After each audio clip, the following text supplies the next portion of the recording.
When you see a person, a landscape, or simply an object, you might experience positive, negative, or even mixed feelings, and you might wonder where they come from. You would likely think it stems mainly from your past and the general changes around you. And you would be right, but there are many smaller factors at play too. Since these changes are largely driven by people, we gain insight into different perspectives. Imagine seeing someone in need. You might help to the best of your ability, while another person simply walks away without paying them any mind. You might think, what a heartless person. And perhaps you'd be right, but what causes this divide between those who help and those who don't? In my view, it comes down to the influences people are exposed to, which shape their multifaceted view of the world. You have to understand that people don't become good or bad without specific reasons throughout life. A person witnesses both good and bad things, and the memories of those moments shape their entire worldview. Also, realize that every step, breath, and word of yours can alter what you, or those around you, see and feel.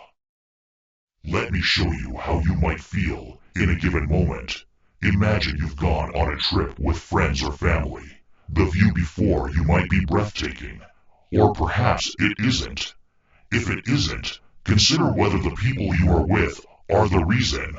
You need to make an effort to ensure others don't shape your perspective on the world.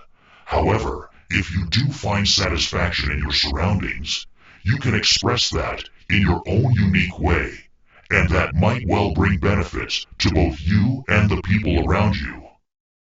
Look around and notice that you see both good and bad aspects of everyday life. That will never change. What you can change is which moments occur more frequently and how long they last. Ultimately, your life will depend, mostly or entirely, on you, provided you grasp what you see and how it affects you. I have given you many answers. Now it is time for questions. Where does it all begin? When do people influence you the most? And when do they not? And there is also the less obvious question. Why do we feel emotions when recalling the briefest, seemingly least significant moments of our lives? People will influence you when they lack satisfaction in their own lives, or when they need you, specifically when they need the gratification of sharing their worldview with you. Whether that influence works to your advantage depends entirely on how you interpret it and the extent to which you allow those words to affect you.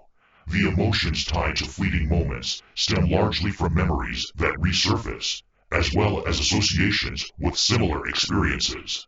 As for where it all begins, it starts with what you see and how you understand the world around you. Putting it all together, you can see that you have the greatest influence on what you perceive in your life.